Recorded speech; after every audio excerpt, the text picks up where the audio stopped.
Welcome to the Ibstock Future Talks podcast. I'm here with Philip Watson today, Chairman of HLM Architects, as well as a visiting professor at the University of Leeds.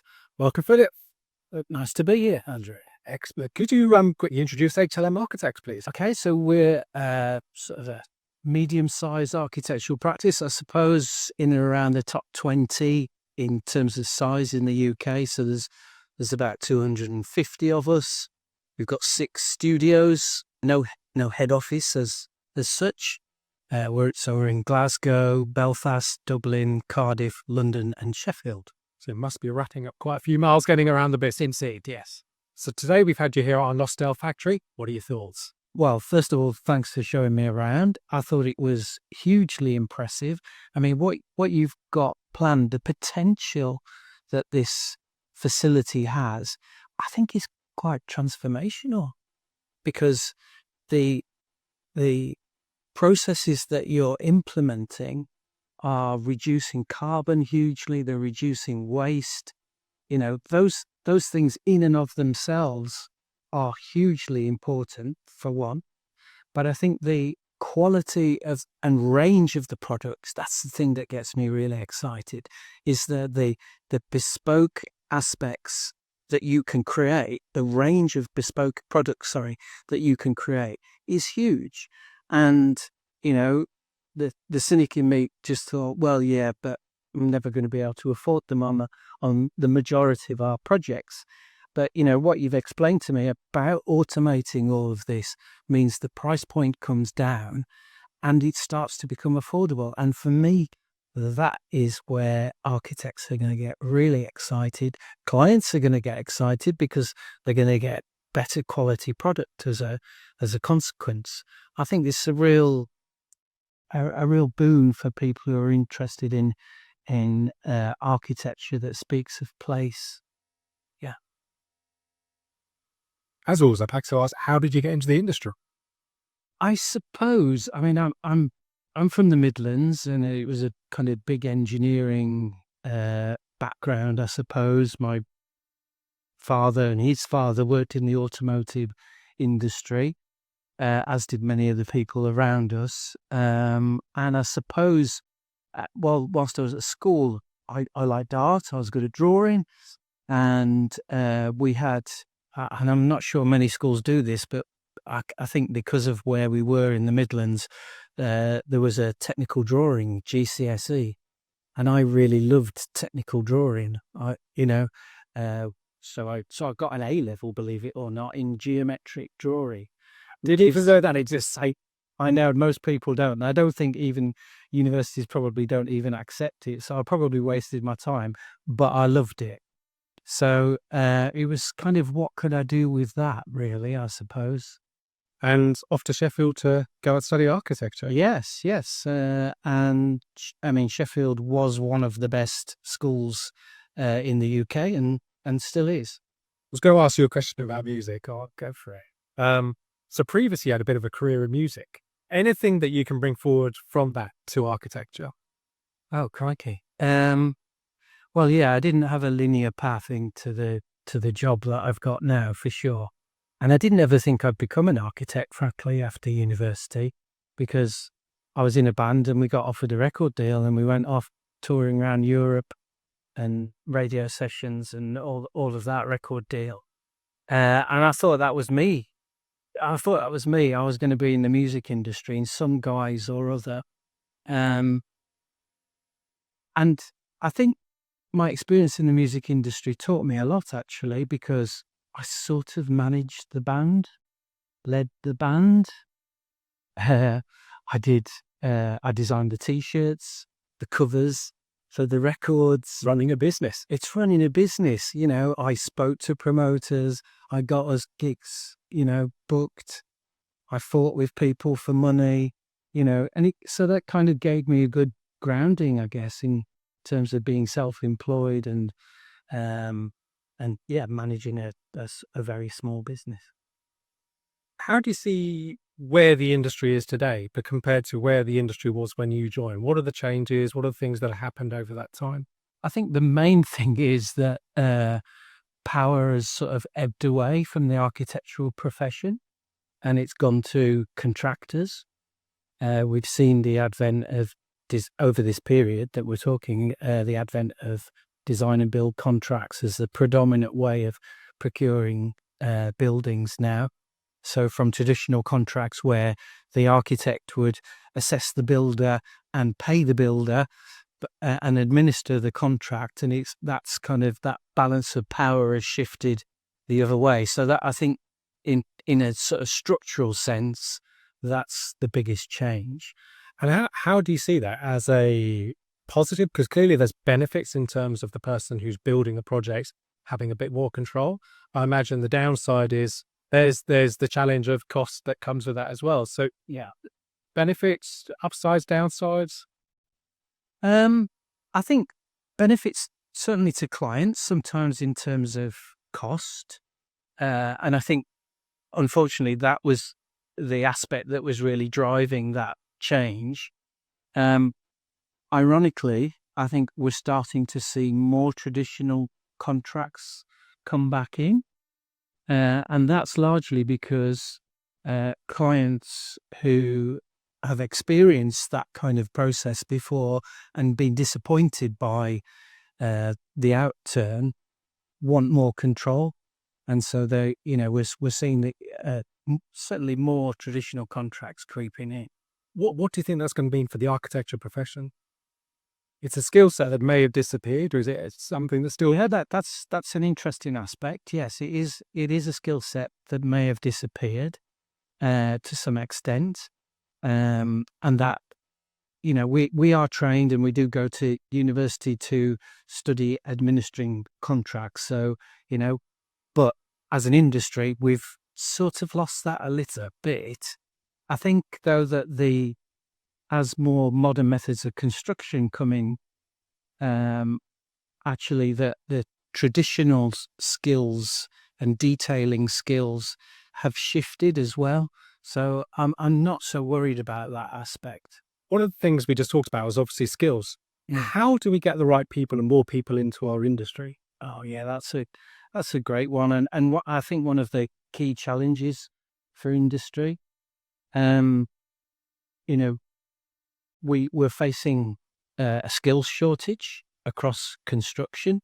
I can't remember the percentages, but a very high percentage of the workforce is over 55, and we need to attract younger people into the industry. And I think that what we need to show to younger people is that construction can be interesting, it can be technically challenging, it can be creative, it can be really rewarding in terms of, you're making something that's writ large, that has an impact on society and the people around us, but, is well paid, and has got good working conditions.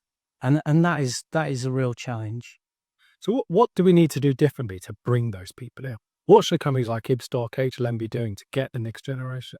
If we look at it through HLM's lens, I mean, what we're trying to do is create wider participation in terms of architecture.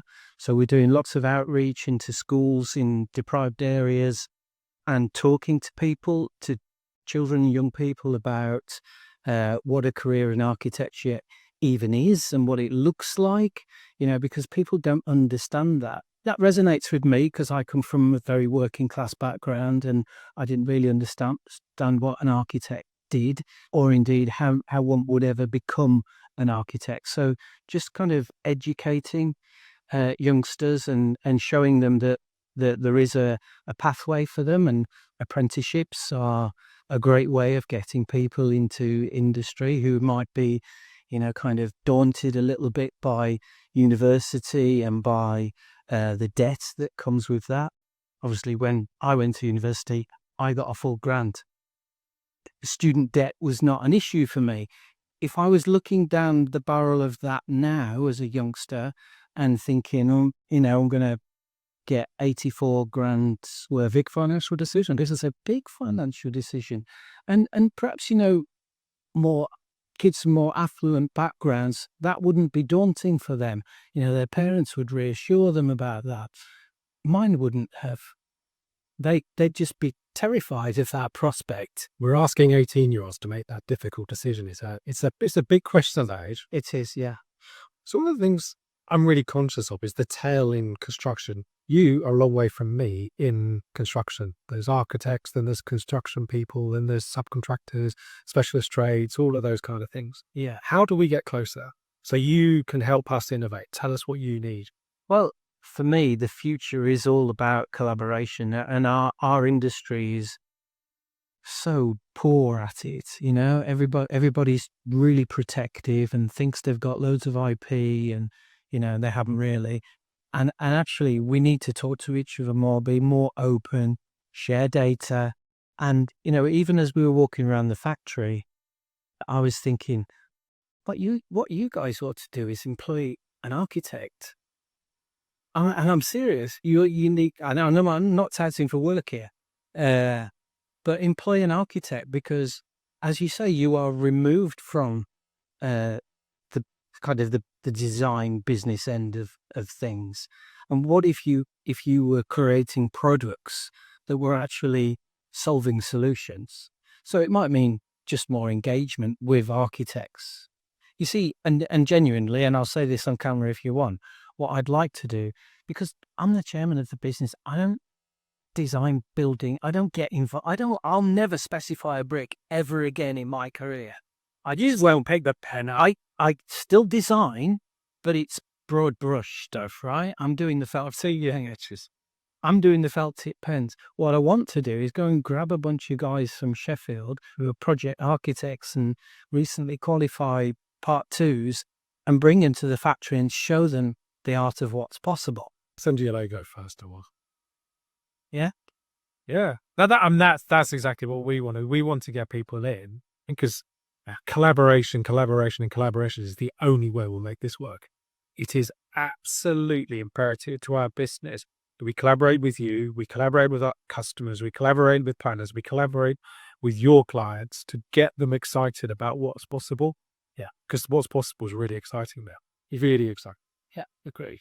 Looking back on your not too long career, but your career, Yeah. any favourite projects, any favourite buildings from that time that you've been involved in at any point in time? Oh, well, they say you're only as good as your last building, don't they? So, I mean, the last one, I can say that I had hands on really was the London Institute for Healthcare Engineering for King's College, which is opposite the Houses of Parliament on the Thames. So, what a sight! And it's just a really nice kind of considered piece of design that fits in with its historic surroundings, but is very contemporary, and great things are happening in the building as well. It's a place where they're innovating for the NHS and doing all sorts of great stuff around imaging that transforming people's lives. So it kind of resonates for me on many levels. It really is one of the best sites in London as well, isn't it? It's so fortunate. So when you think about what's happening elsewhere in the industry and the exciting things that you've seen, what do you think you can bring in? Where are you seeing exciting new challenges for your organisation and your industry? Yeah, I think there's an exciting piece around automation, and that almost every project we have to produce a door detail, a window schedule. These really basic things that are components of a building, and we seem to start from scratch with it each time. And for me, if we can borrow from the automotive industry even, but it's sort of almost manufacturing processes, and automate those so that actually we can spend time on the things that bring joy. And actually, we're doing a piece of work with Cairn Homes at the moment. They're a big house builder in the Republic of Ireland, and we're creating a digital kit of parts for their entire portfolio. And I'm absolutely convinced we will be creating a platform in which they can assemble drawings, create planning applications, get to construction really, really quickly. Doing all of those kind of repeat jobs automating all of those repeat jobs. It allows you to focus on the value bit as well. Absolutely. And I think that's an exciting opportunity for those people that are coming into the industry to focus on. And there's very few architects that go into architecture as seem to do stage 5 detailing. So to focus on the value elements must be exciting as well. That's the case, yes, for sure. Chairman of HLM Architects, 300 architects, lots of people in your business, lots of different offices. Yeah. How does leadership work for you in there? How do you work and lead a group of people all over the UK? Yeah. Well, we've sort of alluded to it. It's about collaborating. It's not about, me as the center leading everything.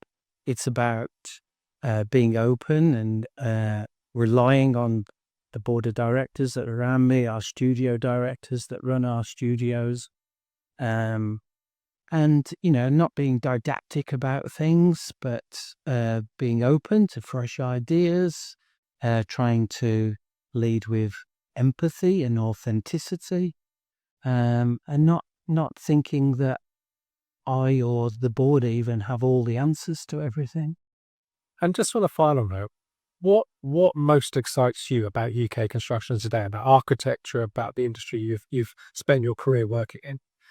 Well, for probably 25 years, I've been saying, do you know what? This is the year that, we'll call it offsite construction, modern methods of construction, design for manufacturing assembly.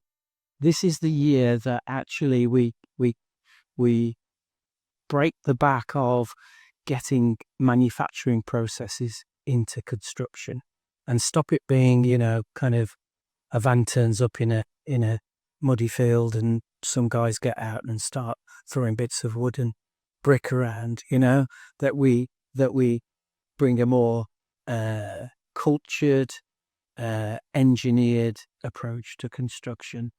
And, what I'm seeing more and more of, H&M as a practice, we embraced offsite construction.